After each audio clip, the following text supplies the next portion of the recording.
Hi friends, എന്തൊക്കെയുണ്ട് വിശേഷം? എനിക്കുണ്ടല്ലോ ഇങ്ങനെ വെറുതെ ഇരിക്കുമ്പോൾ ഓരോന്നൊക്കെ ചെയ്യാൻ തോന്നും. അങ്ങനെ ഇന്നത്തെ എൻ്റെ തോന്നലാണ് നിങ്ങളിപ്പോൾ ഈ കാണുന്നത്.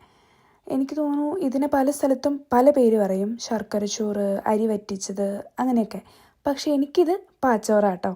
നാട്ടിൽ ഞങ്ങളുടെ പള്ളിയിൽ വെള്ളിയാഴ്ചത്തെ കുർബാനയ്ക്ക് ശേഷം നമുക്കിങ്ങനെ പാച്ചോറ് നേർച്ച തരും കേട്ടോ. അപ്പോൾ വെക്കേഷൻ ടൈമിലൊക്കെ ഞാനും എൻ്റെ ഒരു ഫ്രണ്ടും കൂടെ പള്ളിയിലൊക്കെ പോയി തിരിയൊക്കെ കത്തിച്ച് ഈ പാച്ചോറ് നേർച്ച വാങ്ങിയുള്ളൊരു വരവുണ്ട്. പള്ളി തൊട്ട് വീട് വരെ കാണുന്ന എല്ലാവർക്കും ഞങ്ങൾ ഇതിൽ നിന്നൊരു പങ്ക് കൊടുക്കും കേട്ടോ. അങ്ങോട്ട് ചോദിക്കും, നേർച്ച വേണോ, ഞങ്ങൾ പള്ളിയിൽ പോയതാ, നേർച്ച വേണോ എന്ന്.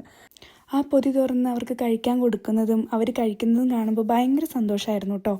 അതേ സന്തോഷമായിരുന്നു കുറേ വർഷങ്ങൾക്ക് ശേഷം ഇത് ഞാൻ തന്നെ ഒന്ന് ഉണ്ടാക്കി ട്രൈ ചെയ്തപ്പോൾ. ചില കാര്യങ്ങളൊക്കെ അങ്ങനെയാണല്ലേ, നമ്മുടെ വയറിനേക്കാൾ കൂടുതൽ നമ്മുടെ മനസ്സിനെ നിറയ്ക്കും. ഞാൻ എന്തോ ആ പഴയ വെള്ളിയാഴ്ചയിലേക്ക് പോയ പോലെ.